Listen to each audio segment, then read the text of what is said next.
Friends, मैं श्रवण Malviya इंगजॉन channel के साथ हाजिर हूँ, आपका फेवरेट प्लेटफॉर्म लेकर, जो सभी तरह की प्रतियोगी परीक्षाओं के लिए अंग्रेजी विषय को सरल और आसान बनाने का एक गारंटेड स्रोत है। फ्रेंड्स, अब तक हमने 7-8 वीडियोस में पार्ट्स ऑफ स्पीच के बारे में पढ़ते आ रहे हैं। उसी क्रम में आज एक नया टॉपिक हम लेंगे और वो टॉपिक है वर्ब। वर्ब को आगे एक्सप्लेन करें उससे पहले आप इस चैनल को सब्सक्राइब कर लें, इस चैनल को लाइक करें, इस चैनल का बेल आइकन प्रेस करें ताकि भविष्य में आने वाले यूजफुल वीडियोस की सूचना आपको समय पर मिल सके। आइए फ्रेंड्स, सबसे पहले इसके हेडिंग की चर्चा कर लें। वर्ब जो एक लैटिन वर्ड वर्बम से बना है, जिसका मतलब है action. The verb has been derived from Latin word verbum. Now let's define the term. छोटी क्लासों में हमने पढ़ा था कि वे शब्द जिसमें किसी कार्य का करना या होना पाया जाए क्रिया कहलाती है, लेकिन इसमें थोड़ी एक्सटेंडेड डेफिनेशन अपन देख रहे हैं। The word which denotes some action, state or position is called a verb. जी हाँ, वह शब्द जिसमें किसी कार्य का होना, जिसको अपन एक्शन वर्ड कहते हैं, उसमें कोई न कोई जो है दशा दर्शाई जाती है या उसके द्वारा कोई न कोई स्वामित्व का भाव दर्शाया जाता है, तो उसको वर्ब कहते हैं। Look at this example. I am taking some lessons in English. यहाँ पर वाक्य में काम कौन कर रहा है? आई। मैं क्या कर रहा हूँ? ले रहा हूँ। क्या ले रहा हूँ? सम लेसन्स। किस में ले रहा हूँ? इंग्लिश में। तो यहाँ जो टेकिंग जो है वो एक वर्ब है, एक्शन वर्ड है, जो कार्य का प्रदर्शन वाक्य में कर रही है। फ्रेंड्स, ज्यादा समय अपन इसमें इन्वेस्ट नहीं करते हैं, आइए देखते हैं kinds of verbs. Friends, verb को क्लासिफाई करने के बहुत सारे बेसिस हैं। वो बेसिस कर्ता के आधार पर, कर्म के आधार पर, गत्यात्मकता के आधार पर, सहायता के आधार पर, नियमितता के आधार पर, प्रकार्यात्मकता के आधार पर, इसी प्रकार कार्य विस्तार के आधार पर वर्ब्स के प्रकार ग्रामेरियंस ने अलग अलग बताए हैं। उन सब की जानकारी हमें प्रतियोगिता के लिहाज से होनी चाहिए। तो आइए, सबसे पहला जो क्लासिफिकेशन है, that is on the basis of subject. According to subject, verbs के दो प्रकार होते हैं। Look at these examples. He decides to open a shop. और second example, Lata is walking to improve health. Discuss the first example. वाक्य में कार्य किसने किया? He. उसने क्या किया? Decide. उसने क्या किया? To open. एक शॉप खोलने के लिए। अब यहाँ पर डिसाइड का जो है सब्जेक्ट कौन सा है? ही। क्या ओपन के लिए अलग से सब्जेक्ट है? यदि इसी वाक्य को मैं प्रेजेंट कंटिन्यूअस में लिखूं तो क्या होगा? हाँ, ही इज डिसाइडिंग, लेकिन आगे क्या आएगा? To open. यानी कि यह इसका फॉर्म चेंज नहीं हो रहा है। दूसरे एग्जाम्पल में Lata is walking to improve health. अब इसको Lata had walked to improve health, दूसरे टेंस में अगर लिखूं तो वॉक की फॉर्म टेंस के अकॉर्डिंग बदल जाएगी, लेकिन टू इम्प्रूव हमेशा सब में सेम रहेगा। सो इनके अनुसार इनके दो टाइप्स हुए। पहला है फाइनिट वर्ब, शकर्तक क्रिया। The verb which has a separate subject और which is changed according to the person, gender और नंबर ऑफ द सब्जेक्ट। जी हाँ, वह क्रिया जो कर्ता के लिंग, वचन और पुरुष के अनुसार बदल जाती है, साथ ही जो टेंस के अनुसार भी बदलती है, जिसका अपना अलग से एक सब्जेक्ट हो, उसको फाइनिट वर्ब कहता है। इन दोनों एग्जांपल्स में डिसाइड और वॉकिंग जो है वो फाइनिट वर्ब्स है। दूसरा टाइप है इनफाइनिट वर्ब्स, अकर्तक क्रिया। The verb which is not changed according to the subject, gender और नंबर ऑफ द वर्ब और which hasn't a separate subject. वह क्रिया जो कर्ता के लिंग, वचन और पुरुष के अनुसार नहीं बदले और टेंस के अनुसार नहीं बदले, हमेशा एक ही रूप में रहे, तो वो इनफाइनिट वर्ब अकर्तक क्रिया कहलाती है। और इन दोनों ही एग्जांपल्स में टू इम्प्रूव और टू ओपन इनफाइनिट वर्ब है। सो फ्रेंड्स, ये first classification is clear to you. Now the second classification. That second classification is according to object, कर्मानुसार, कर्म के अनुसार भी क्रियाएं होती है। इसमें फर्स्ट टाइप है ट्रांजिटिव वर्ब, सकर्मक क्रिया। The verb which has got an object is called transitive verb. वह क्रिया जिसके साथ अपना ऑब्जेक्ट हो, जिसके साथ अपना कर्म जुड़ा हुआ हो, वो ट्रांजिटिव वर्ब कहलाती है, सकर्मक क्रिया कहलाती है। And second type, the intransitive verb, अकर्मक क्रिया। The verb which is not followed by N object is called intransitive verb। जी हाँ, वह क्रिया जिसके साथ उसका ऑब्जेक्ट नहीं हो, ऑब्जेक्ट लेस वर्ब हो, ऐसी वर्ब को intransitive verbs कहते हैं। Look at these examples. She runs beautifully. Neha made an attempt. It rained yesterday. I saw a dream some days ago. Now, अब इनमें स्वयं से आप प्रश्न पूछिए। पहला एग्जांपल, वाक्य में कार्य किसने किया? सी। उसने क्या किया? रन। उसने क्या दौड़ा? तो इसका आंसर नहीं आ रहा है। दूसरा एग्जांपल, वाक्य में कार्य किसने किया? नेहा ने। नेहा ने क्या किया? मेड, बनाया। क्या बनाया? एन अटेम्प्ट, एक प्रयास। किया का उत्तर आ रहा है। इट रेन्ड यस्टरडे, वाक्य में कार्य किसने किया? इट ने क्या किया? बारिश हुई। क्या बारिश हुई? तो इसका आंसर नहीं आ रहा है। चौथे एग्जांपल में, आई सा अ ड्रीम, वाक्य में कार्य किसने किया? आई। मैंने क्या किया? देखा। मैंने क्या देखा? एक सपना। तो क्रिया के बाद अगर पूछते हैं क्या घटित हुआ, क्या देखा, क्या खाया, क्या बनाया, क्या पकाया, इसका अगर उत्तर आता है तो वो जो है ट्रांजिटिव वर्ब्स हैं, उसमें ऑब्जेक्ट मौजूद है। इन उदाहरणों में 1 व 3 इंट्रांजिटिव वर्ब्स के उदाहरण हैं, जो रन और रेंड है, तथा 2 और 4 ट्रांजिटिव वर्ब्स के उदाहरण हैं, जो मेड और ड्रीम है। अधिकांश वर्ब ट्रांजिटिवली और इंट्रांजिटिवली दोनों ही रूपों में प्रयुक्त हो सकती है। ये वाक्य विशेष के ऊपर निर्भर करता है। इस तथ्य को आप इन उदाहरणों के द्वारा समझे। Let's come and discuss this example. She has slept just now. उसने क्या किया? सोया। उसने क्या सोई? तो इसका आंसर नहीं आ रहा है, इसलिए यहाँ पे स्लेप्ट इंट्रांजिटिव वर्ब है।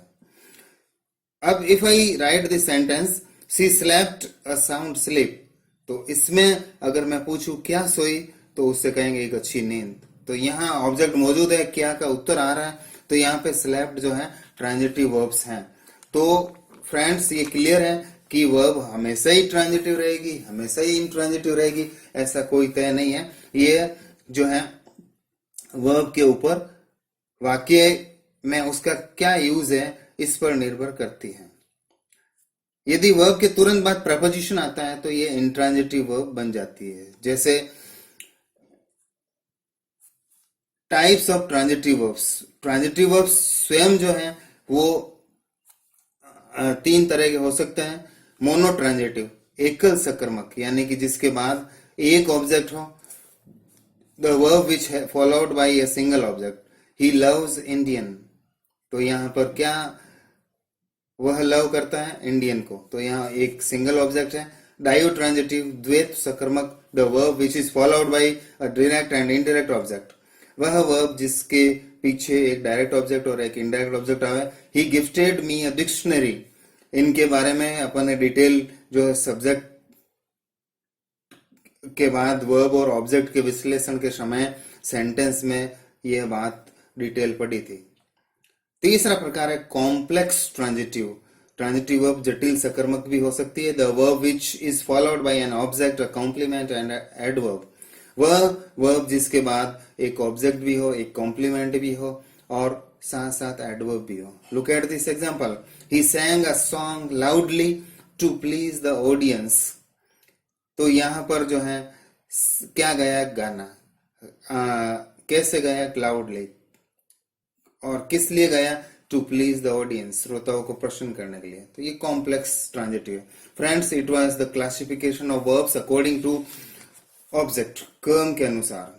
ये 2 डिटेल क्लासिफिकेशंस जिनके बारे में हमें जानकारी रखनी चाहिए। इन्हीं के आधार पर अपन क्लोजेस को समझ पाएंगे, इन्हीं के आधार पर बहुत सारे टेंसेस को समझ पाएंगे।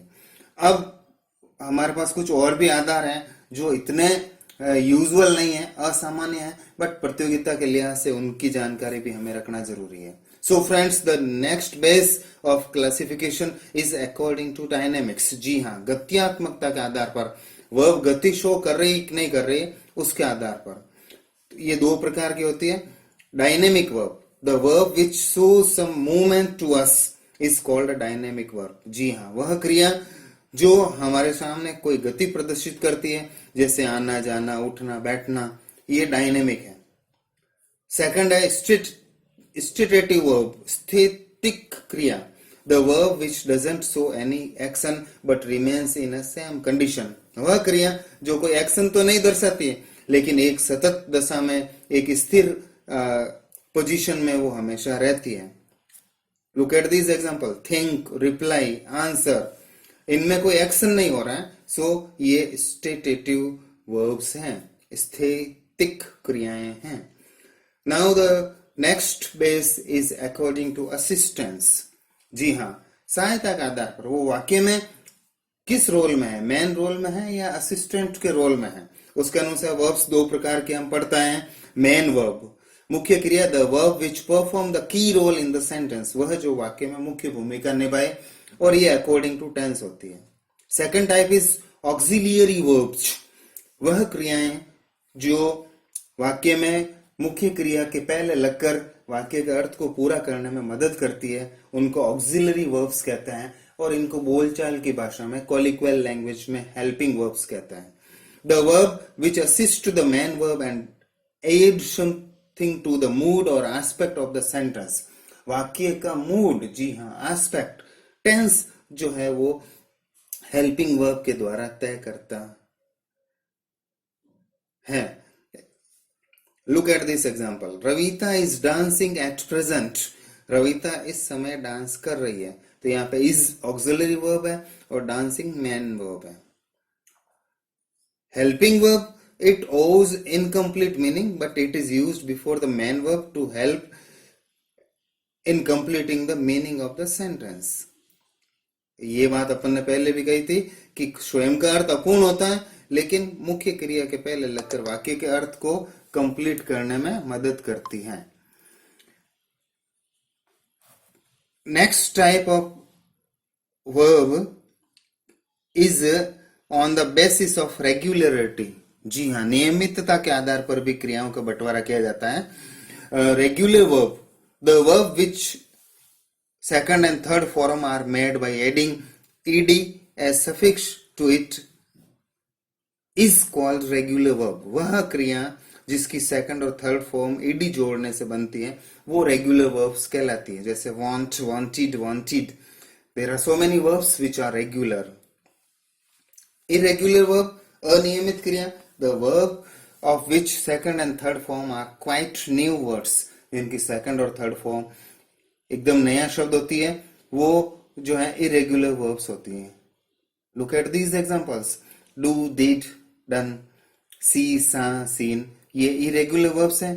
While want, wanted, wanted, help, helped, helped, यह रेगुलर वर्ब्स हैं. आपकी जानकारी के लिए, प्रतियोगिता के लिहाज से बताते, be is the most irregular verb having 8 forms. Be सर्वाधिक अनियमित क्रिया है जिसके 8 रूप है.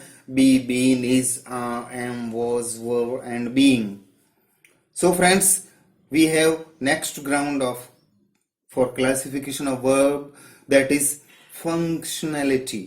जी हाँ, अकॉर्डिंग टू फंक्शनैलिटी, प्रकार्यात्मकता के आधार पर क्रियाएं, कार्य फंक्शन हो रहा कि नहीं हो रहा है उसके आधार पर वर्ब्स जो हैं दो तरह की होती है. फंक्शनल वर्ब, प्रकार्यात्मक क्रिया, the verb which does some function in the sentence is called functional verb.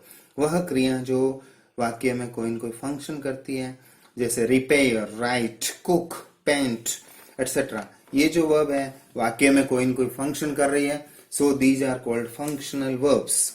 दूसरा है नॉन फंक्शनल वर्ब, अप्रकार्यात्मक क्रिया. All the forms of be is non functional verb and they are is, are, am, was, were. He drives a car, ये functional है. He is a drive, ये non functional verb है. यहाँ is कोई function नहीं कर रहा है, एक स्टेट दर्शा रहा है, Now we are having the last ground of classification, and that is according to the extension of the work. कार्य विस्तार के आधार पर क्रियाएं। जी हाँ, ये दो तरह की होती है। इंटेंसिव वर्ब्स, अंत कार्यात्मक क्रिया, the verb which doesn't extend the work to the other elements of the sentence. जी हाँ, आप सही समझे। यदि वाक्य में क्रिया ऐसा कार्य करती है जिसका प्रसारण, जिससे प्रभावित कोई अन्य व्यक्ति या सेंटेंस का अन्य पार्ट नहीं होता है, वो इंटेंसिव वर्ब कहलाती है। उसका कार्य वहां तक ही सीमित रहता है। Doer itself is affected by the verb. The work is limited only up to the doer. कर्ता तक ही कार्य सीमित रहता है। And extensive verb, बहिर कार्यात्मक क्रिया, the verb which extends its work to the other element of the sentence, वो क्रिया जो अपना कार्य वाक्य के दूसरे एलिमेंट्स को भी विस्तार के रूप में सौंपती है, जिसका कार्य वाक्य के अन्य भागों को भी प्रभावित करे, तो वो एक्सटेंसिव वर्ब्स कहलाती है। Look at these examples. He went to market, वह बाजार गया। तो वेंट से वह स्वयं के लिए वर्क कर रहा था, वो वर्क उसी को अफेक्ट कर रहा था, सो it is intensive verb. In the second example, he is an engineer, वह इंजीनियर है। तो यहां पर जो इंजीनियर का होना वो दूसरों को अफेक्ट कर रहा है। एक बहुत ही simple example, I teach you. तो teaching is giving its result to you, सामने ऑब्जेक्ट के ऊपर कार्य किया जाता है, so it is extensive verbs. So friends, ये था कुछ रेगुलर ग्राउंड के आधार पर क्रियाओं के प्रकार। Still we are having little bit some other forms which are rare, but I would like to quote here for the sake of competitive examination. प्रतियोगी परीक्षा के लिहाज से कुछ और भी क्रियाएं आपके सामने फॉरम्स के रूप में डिस्कस करना चाहूंगा, and that is first is anomalous verb. Yes, the verb which can be used even before the subject are called anomalous verb. जी हाँ, वो क्रिया जो कर्ता के पहले भी प्रयुक्त की जा सकती है। आप बताइए कौन सी क्रियाएं हैं वे? जी हाँ, आप सही सोच रहे हैं। बी की सारी फॉर्म्स, एम, इज, आ, ये जो है एनोमेलस वर्ब्स कहलाती। सारी auxiliary verbs are anomalous verb. He is singing a song, और we can also say is he singing a song. तो यहाँ इज जो है इसके पहले आ गया। Total number of anomalous verbs are 24, ये 24 होती है।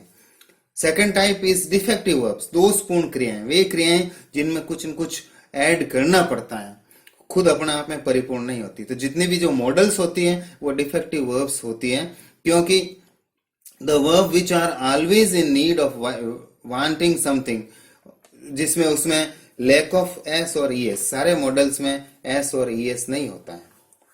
Third type is causative verb, तीसरी जो क्रिया है वो कॉजेटिव वर्ब से कारण सूचक क्रिया है, जो the verb which become cause of doing something, वे क्रियाएं जो कोई अन्य कार्य करने का कारण बने, निमित्त बने, उनको कॉजेटिव वर्ब्स कहते हैं।